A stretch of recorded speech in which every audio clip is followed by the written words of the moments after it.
Tanto que a China passou a ser o principal parceiro econômico do Brasil de 2009 para cá. Historicamente, em toda a história do Brasil, os Estados Unidos sempre foi o nosso principal parceiro econômico. Só tem 2 exceções. Nos anos 30, porque Vargas adorava o Hitler, e aí a Alemanha nazista foi o nosso principal parceiro econômico. E depois agora, de 2009 para cá, com a China, que é um grande player, que é um grande ator internacional, mas foi por razões ideológicas. Quando Jair Bolsonaro foi eleito em 2018, proativamente eu fiz uma viagem lá para os Estados Unidos e fui falar com o pessoal de mercado, comércio, câmaras internacionais, foi em Nova York, Washington e Miami. E eles basicamente todos falavam a mesma coisa. Falavam, Eduardo, olha só, é bacana você ter vindo aqui, sabe? Tá dando um recado interessante, o Brasil e tal. Mas por que vocês não vieram antes? Por que vocês não anunciavam, enfim, programas de privatização? Por que vocês não vinham aqui e davam atenção pra gente? Porque aqui tem gente de dinheiro. E os Estados Unidos é muito semelhante ao Brasil, que em termos de democracia, liberdade, ou pelo menos era até pouco tempo atrás, né? E, enfim, era uma crítica que eles faziam. O que era? O que se perdeu? Não peguei isso. É que, na verdade, virava-se as costas, o pessoal Tá pessoal puto de porque esquerda... prenderam o Daniel Silveira. É foda, né? Mas, enfim, voltando ao tema, porque virava as costas para os Estados Unidos e privilegiava a relação com a China, o que não está errado. A China tem muita oportunidade para ser aproveitada. Só que a China, por quê? Porque a China é liderada pelo Partido Comunista. Assim como privilegiava com a Venezuela, por quê? Porque é o Maduro bolivariano. Assim como era com as ilhas com Cuba, por causa dos irmãos Raul e Fidel Castro. E mas assim o seu argumento é que seria que o Brasil tem que ter uma relação institucional com esse país, não por ideologia. Sim. Mas tem que ter com institucional com a China. Não dá para você fechar a cara para a China. Claro. Não, a China... 80% da soja que a gente exporta vai para a China. E deve ser difícil, né? Porque, imagino, a China realmente tem uns problemas no sentido que eles têm um governo ditatorial. Não é democracia, não é o que a gente está acostumado. Então, eu, como cidadão, como cara leigo, eu fico meio preocupado com a China crescendo muito, porque enquanto ela é um parceiro comercial e está aumentando o nosso mercado, eu acho ótimo. Mas a partir do momento que ela quer exportar um pouco da cultura deles no sentido de autoritarismo e de essas coisas, aí eu já não acho tão legal, entendeu? E isso me preocupa um pouco. Será que eles estão nessa vibe? Cara, eu não confio em ninguém com poder absoluto. Tá ligado? A China ela tem um plano de poder desde os anos 40, né? Mais especificamente em 49, quando Mao Tse Tung fez a revolução lá, de que em 100 anos seria o principal país do mundo, em termos econômicos e militares. Né? Acho que eles vão chegar lá até um pouquinho antes desses 100 anos. E, na verdade, assim, é o que eu falei, ali tem grandes oportunidades. Tem que ter uma relação institucional com eles. É um país de, quase 1,5 bilhão de habitantes. A gente é um país aqui que, sensacional no agro, então para nós interessa vender para eles. Agora, é só manter a nossa independência. Não é chegar, por exemplo, agora e querer colocar goela abaixo qualquer tipo de política com relação ao Covid, nos ameaçando com relação à compra ou não dos nossos produtos agrícolas. Não estou falando que eles estão fazendo isso, tá? Mas é o tipo de coisa que não é interessante para nós. Se você tem uma loja e você só tem uma pessoa para vender o seu produto, essa pessoa amanhã pode virar para você e falar, Igor, é o seguinte... Só eu compro esse teu produto aí. Reduz pela metade. Tu fala, não. Não. Beleza, vou parar de comprar. Entendeu? Assim como era interessante você no mercado de ações investir numa ação só, no mercado mundial, que se joga esse jogo da geopolítica, não é interessante você ter só um comprador ou só um vendedor. Com certeza. Então, o nosso trabalho é diversificar. É ter comércio com a China, com os Estados Unidos, com a União Europeia, com os árabes, com Israel. Enfim, é fazer aquilo que tem lógica de mercado e não fazer o que tem lógica de ideologia. Pô, o Brasil, a gente perdeu quase $1 bilhão para construir um porto em Cuba que não produz nada, não é hub de nada, o Porto de Mariel em Cuba. A gente gastou, mais de 15 bi de real mole em Abreu e Lima, que não refina nada. E olha o problema que a gente está vivendo hoje com a Petrobras. A gente é dependente do refino internacional. É por isso que tem essa questão toda. Uhum. Não se pode abaixar, a Petrobras não pode abaixar tanto o preço, a ponto que fique desinteressante do investidor internacional mandar para cá o produto dele, porque senão ocorreria desabastecimento, mas também não pode elevar tanto a ponto de acabar com a nossa economia. Então são questões sensíveis que estão jogadas todos os dias. E tá rolando uma treta nesse sentido agora, nesse exato momento, né? Sim. O Bolsonaro deu a declaração dele, $100 bilhões. Dólares ou reais? Reais, né? Não sei. Bom, 100 bilhões de algum dinheiro aí muito... De Bitcoin. Nossa, se fosse de Bitcoin. De Flowcoin. Flowcoin. Então, foi... Botar o Banco Central na cola de vocês, hein? Flowcoin aí, ó. Não, mas não é moeda de verdade, é só um crédito. Sai fora, Banco Central. Mas ele meio que, tipo, ok, eu entendo que isso é um problema, eu entendo que os caminhoneiros iam fazer greve se você não fizesse alguma coisa pra diminuir o preço do diesel. Eu entendo essa porra. Mas o como você faz também é muito importante. Né? E eu sinto que o Bolsonaro ele não tem muita maleabilidade nesse sentido, porque teria milhares de formas de fazer o que ele fez.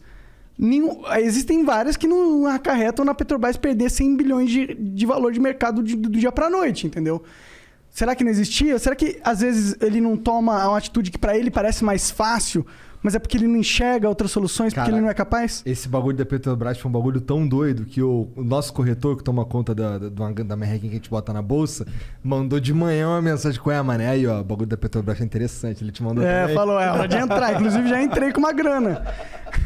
Mas... Agora tá baixo, compra agora, cara. Quando o Lula e Silva assumir, tenho certeza, cara, ele vai colocar pra bombar. Pelo seguinte, outra coisa, o mandato é de 2 anos. Tava prestes a acabar. O que eu fiquei sabendo, é bom tomar cuidado com as palavras, tá vendo? Ó? É que poderia ter sido dado, nesse momento agora, esse último reajuste, um reajuste abaixo.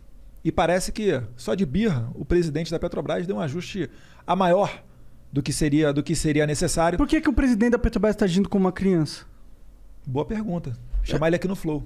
Seria ótimo, pode vir. Ele não é um cara incompetente. Agora, o presidente é uma pessoa totalmente aberta. Outra coisa... O presidente lidar com os caminhoneiros. Parece que o presidente da Petrobras não. Então, assim, tudo que faz sentido, se você apresentar para o Jair Bolsonaro e explicar para ele, e ele é extremamente inteligente, ele vai adotar. Ele fala, não entendo nada de economia. O Paulo Guedes senta lá, explica isso, isso e isso. A gente está tendo o governo mais liberal de décadas. Agora, não se dá Mas é que olha a competição também do cara, né, mano? Mas brasileiro é que elegia. Não, tudo bem, eu entendo, mas tipo... Ok, ele tá sendo muito liberal, mas ele poderia ter sido bem mais, tá ligado? Isso que eu tô falando. Eu gostaria que ele tivesse Eu gostaria de ter privatizado um monte de coisa já. Por que não...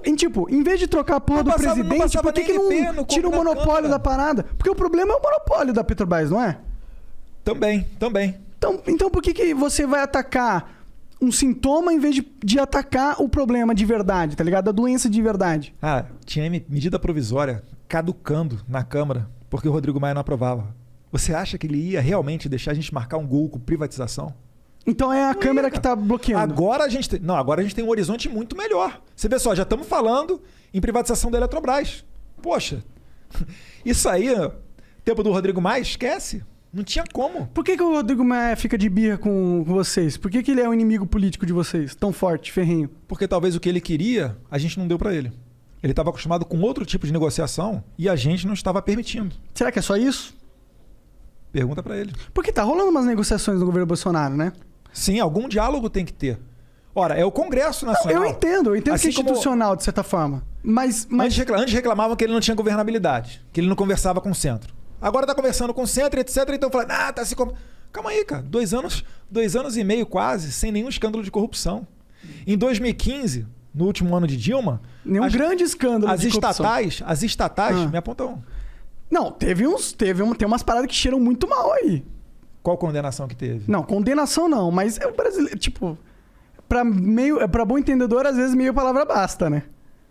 Eu tô aguardando aqui alguém do governo ser preso, etc. O Lula tá solto, tá ligado? Pode acontecer, cara. É que eu tenho que medir as palavras aqui que você tocou no STF e eu quero sair daqui livre. Entendeu? Ó, eu vou dizer aqui, eu reprovo totalmente a atuação do STF. Em toda a minha vida que eu vi eles fazendo coisas, parece que eles usam o poder que eles têm de uma forma totalmente autoritária, de uma forma que visa apenas os interesses políticos dele e não necessariamente eles estão olhando para parar de uma maneira lógica, de uma maneira para entender qual que é realmente a interpretação correta da lei. Parece que eles usam a interpretação da lei para os objetivos deles. Eu tenho essa sensação como cidadão. Não estou imputando nenhuma falha de caráter a nenhum específico, apesar de eu não ir muito com a cara do Gilmar Mendes e nem muitos outros. Nenhum deles, na verdade. Nenhum deles. Nenhum deles eu olho pra eles e eu falo, caralho, esse cara é um cara sério pra caralho. tá ligado? E tá lá. Tem um cara, você fez um olhar, quem que é o STF sério aí? Não, tô pensando, tô fazendo assim, calma. Bota essa saia na próxima pergunta. Não, que eu achei que você tinha pensado em alguém mesmo. Só, é que o STF é um universo livre, muito... hein, cara? O STF é um universo muito reduzido, são apenas 11, né? Agora, se você comparar, por exemplo, com a Câmara, cara, é que o exemplo negativo sempre é o que vai ficar. É difícil você destacar as pautas positivas. Mas a Câmara também é uma merda, às vezes tem, cara. Às vezes tem. Eu, quando eu estava estudando para concurso, eu acompanhava, assim... Tem um sistema que você recebia no e-mail chamado de sistema push. O concurseiro normalmente está acostumado com isso, que são as decisões do STF, que viram jurisprudência, etc. E aí você começa a acompanhar os ministros. Pô, cara, gostei dessa daqui. Daqui a um mês tu... pisou na bola, não gostei. Então, assim, é difícil você analisar e falar assim, gosto de todos, etc. Você não vai achar isso, porque só você é igual a você. É verdade. Ninguém vai pensar igual a você. Sim, mas entendeu? Dá pra ver algumas decisões que, tipo, Eu já vi uma vez um ministro falando que ele primeiro forma a convicção pessoal dele e depois ele corre atrás da lei pra ver onde é que ele vai embasar. Porque a lei, ela tira pra tudo quanto é lado. Você pode manter um cara solto ou um cara preso ao sabor do que você pensar. Então talvez é um argumento que a lei talvez esteja um pouco precisando de atualizações, né? Não é. Eu acho que precisa. Você vê a própria prisão do Daniel Silveira. Vamos lá, vamos analisar a prisão. Queria voltar na Petrobras ainda, claro, mas depois... Vamos voltar. Depois a gente volta. Na Petrobras eu fico puto só porque ficam comparando Jair Bolsonaro com a Dilma. Cara, a Dilma saqueou a Petrobras. A Dilma permitiu que os partidos políticos nomeassem os diretores. E foi nomeado Paulo Roberto Costa para a direção de distribuição da Petrobras. E aí começou o Petrolão, que as cifras, cara, são dezenas de bilhões de dólares. É mais do que o PIB de muito país. Aí você compara, Bolsonaro, Dilma. Eu falei, calma aí, guerreiro. Cadê os bilhões, então? É que talvez ele tenha dado um primeiro passo em direção à demonização. Não é isso. Ele só quer uma explicação lógica. E o que ele fez agora? Ele mandou, ele fez um decreto obrigando o pessoal a falar o seguinte, olha, quanto é que você paga aqui de CID combustível? Porque ele zerou, 0%. Quanto é que você paga de PIS/COFINS? Quanto é que tem no combustível que você acabou de abastecer de imposto estadual, ICMS, o lucro do posto? Por quê? Porque a todo momento que tem aumento de preço de gasolina, culpam o presidente. Eu já vi até governador falando, não, eu tenho que aumentar a gasolina porque está aumentando na refinaria. Quando na verdade não estava aumentando nada na refinaria. Então ele quer dar clareza e transparência para dizer, olha, está aumentando o preço? E essa pica não é minha. Exatamente. É isso que ele quer demonstrar. E outra coisa, mais uma vez, quando colocarem lá o general Silvio Luna, ele vai arrebentar. Por quê? Porque ele já estava arrebentando em Itaipu. A última ponte que a gente construiu entre Brasil e Paraguai foi em 1963. Agora, em 4 anos, serão construídas 2 financiadas por Itaipu Binacional. Um pouco mais de 1 bilhão. Onde é que estavam esses bilhões que antigamente não eram investidos? Em 2015, só para finalizar, 2015, governo Dilma. Prejuízo das estatais somadas, 32 bilhões de dólares. 2019, Me pegou. É dólar ou é real? Confere aí. Não, que se for dólar é muita grana. Nossa senhora. Deve ser real, tem razão, deve ser real. Mas enfim. Mas eu não duvido, viu? Porque esses caras roubaram muita grana. 2015, 32... Vamos botar reais, vai? Para não ter tempo aqui para conferir. Bom. 32 bilhões de reais 2015 de prejuízo. Sabe quanto é que foi o lucro das estatais somadas em 2019? Só você nomeando gente boa? 109 bilhões. A gente tem um abismo de 141 bilhões de reais por anos. E onde é que ia esse dinheiro? Aí o pessoal fala, Jair Bolsonaro Dilma. Falei, calma aí, guerreiro. Pô, dá um tempo, estamos privatizando aí, Serpro, Dataprev, Eletrobras, várias outras medidas. Eu votei a favor da lei de terceirização, reforma trabalhista, a possibilidade de empresas estrangeiras perfurarem o pré-sal para explorar pré-sal, porque daqui a pouco muda a matriz energética, a gente vai estar cheio de petróleo embaixo da terra e não vai servir para mais nada. Então vamos extrair isso daí para lucrar.